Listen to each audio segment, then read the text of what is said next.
You should have seen the looks on their faces. Mommy and Daddy's perfect little princess getting railed on her special day in 4K high definition video on the projector in front of everyone she's ever claimed to love the same way she claimed to love me. You should have seen the look on her face. How could you do this to me? How could you do this to me? Feel familiar? The betrayal, the pain, the guilt, the humiliation, the embarrassment. Now you know how I felt for the past 3 months, that I've been biding my time, pretending to love you every second of every day, pretending that I care, pretending that you're the only one who matters to me. Just like you did to me.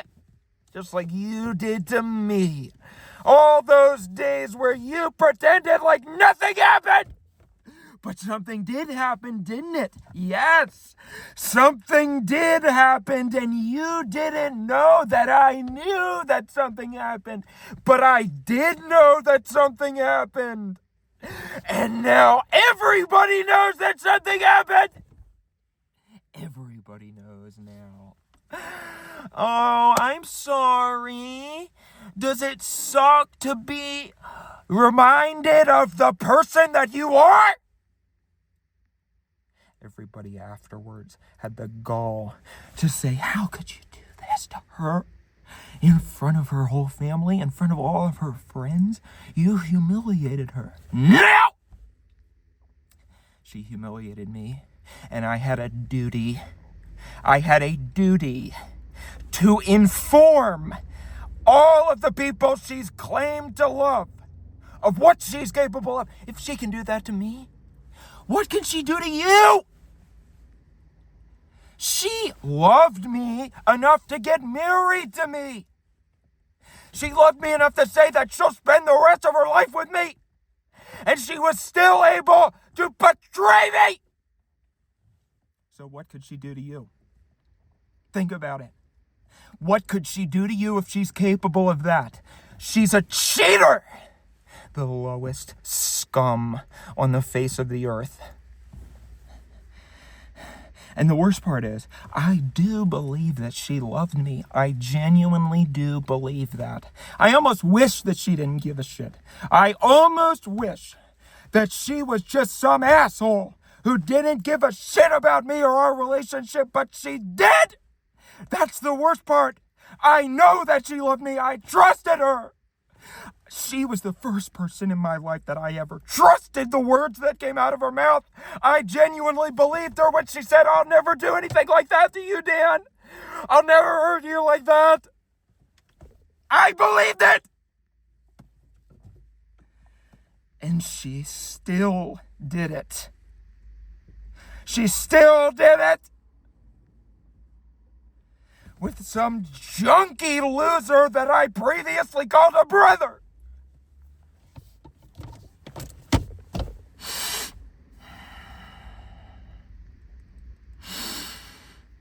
I don't feel bad.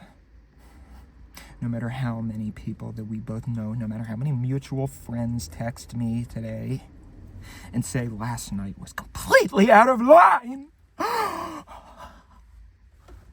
Yeah, it was. How could you spend so much money on that? It was worth it.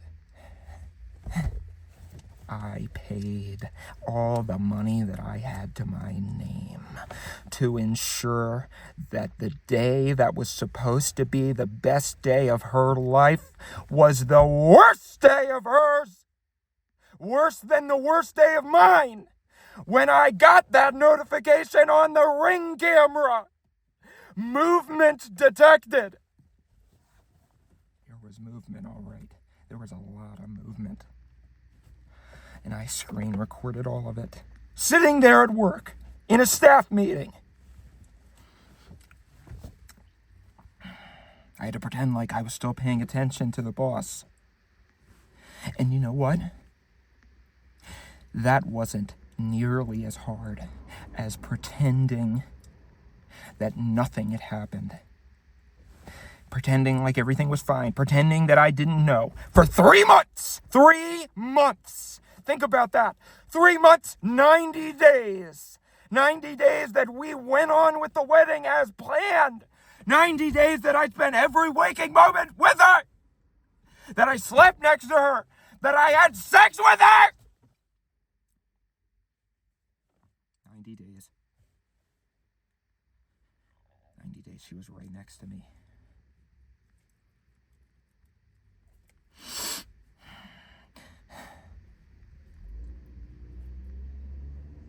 But I never lied. I never lied. Because I did love her. I meant everything that I said during those 90 days. I meant every I love you. I meant every I care about you. I meant every you're the most important person in the world to me. I meant every I can't wait to get married to you. I meant all of it. And every time I said one of those things, it was like the knife that she stabbed in my heart that afternoon went deeper and deeper.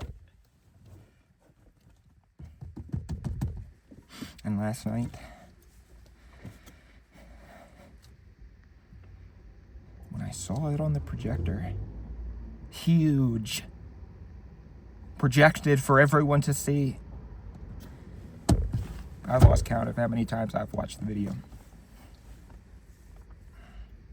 Because I will admit, there were a lot of times over the course of those 90 days that I doubted myself. That I almost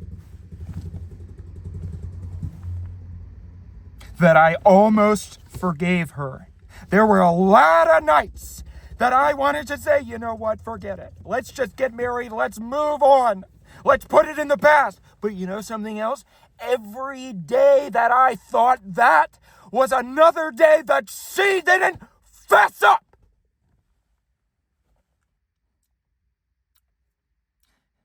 And every day I prayed that today would be the day that she would finally admit it to me. Because if she had just said she was sorry, if she had just told me what happened,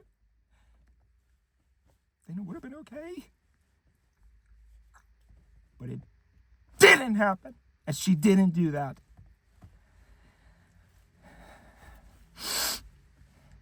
So it wasn't okay. But it is now. Kind of. I feel a little bad. The way that she cried. The way she shielded her eyes from her family. Looking into that crowd. With every thrust and moan that came out of that shitty speaker system. I didn't look back at the video once. I'd already seen it. Every day that I thought about forgiving her, I watched it again. All 18 minutes of it.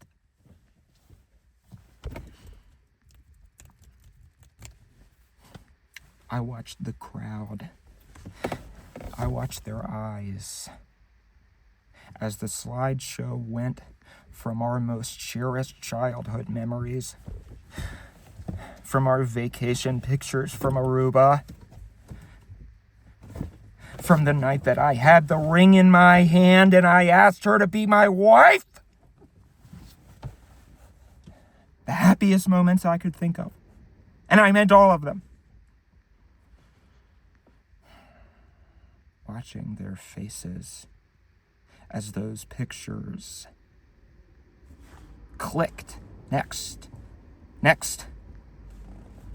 And all of a sudden, the beautiful picture of me with the ring behind the sunset turned into a grainy, dark security camera video of our bedroom with the blackout curtains drawn. At first, nobody knew what they were looking at. They studied it.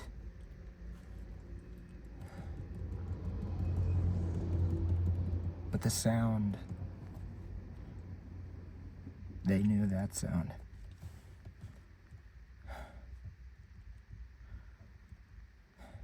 The sound of getting fucked. Everybody knows that sound, but they try not to admit it. They try to pretend that they don't, right?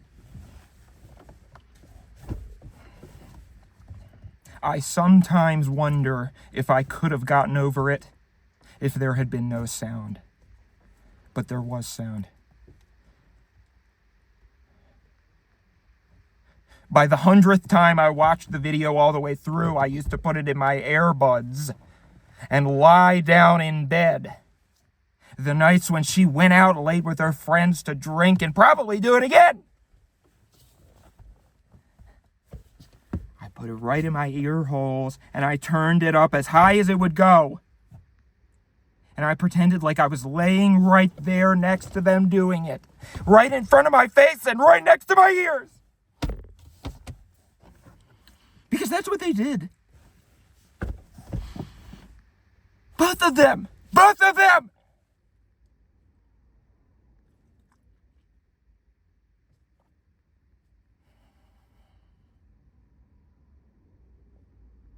Days.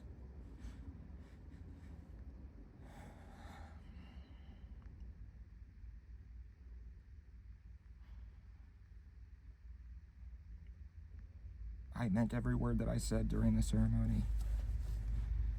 I had already written the vows at the beginning of our relationship. I started writing our vows the night I said I love you for the first time.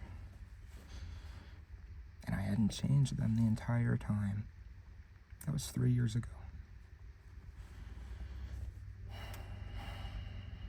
I cried. And I looked at her and she cried too. But hers were tears of joy. And mine were tears of grief. As I mourned the person that I thought she was to me when I wrote them. That's who I recited those vows to.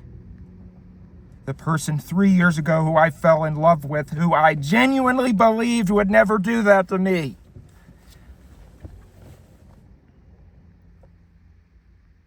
I believed it.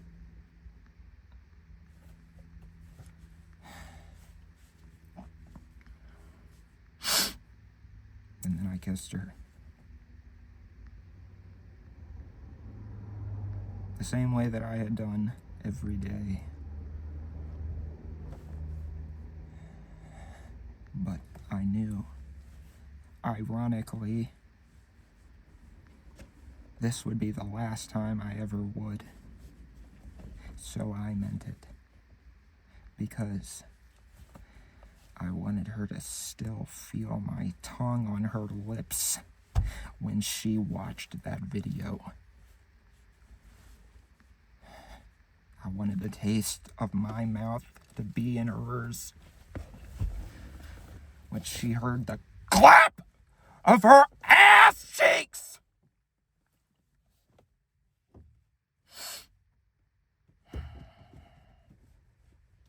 I figured that they would turn the video off after a couple seconds. In the audience, it took them a while to figure out what they were looking at. And then they thought it was an accident. But I took the microphone from the DJ. And I said, look,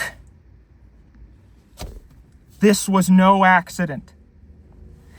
This video you are seeing now was premeditated by everyone involved.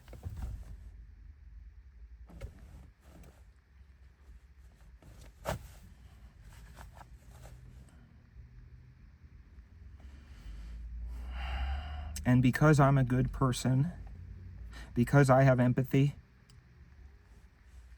I feel bad. I feel bad that I did that to her. I do.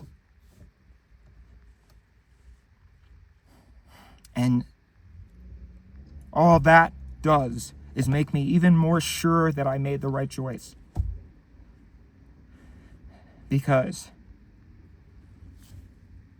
if she was able to live with this feeling for 90 days,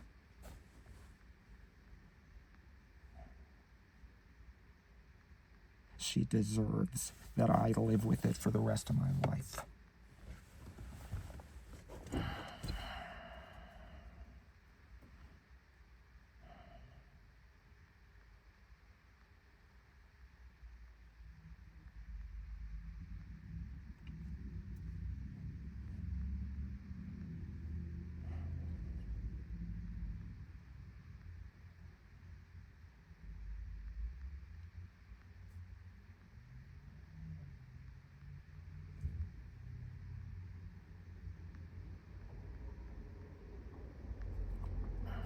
I think I made a terrible mistake.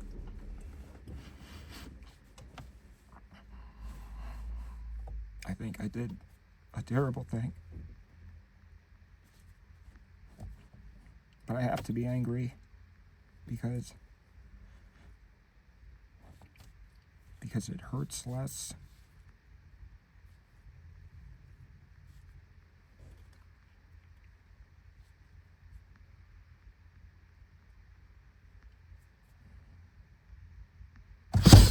Now!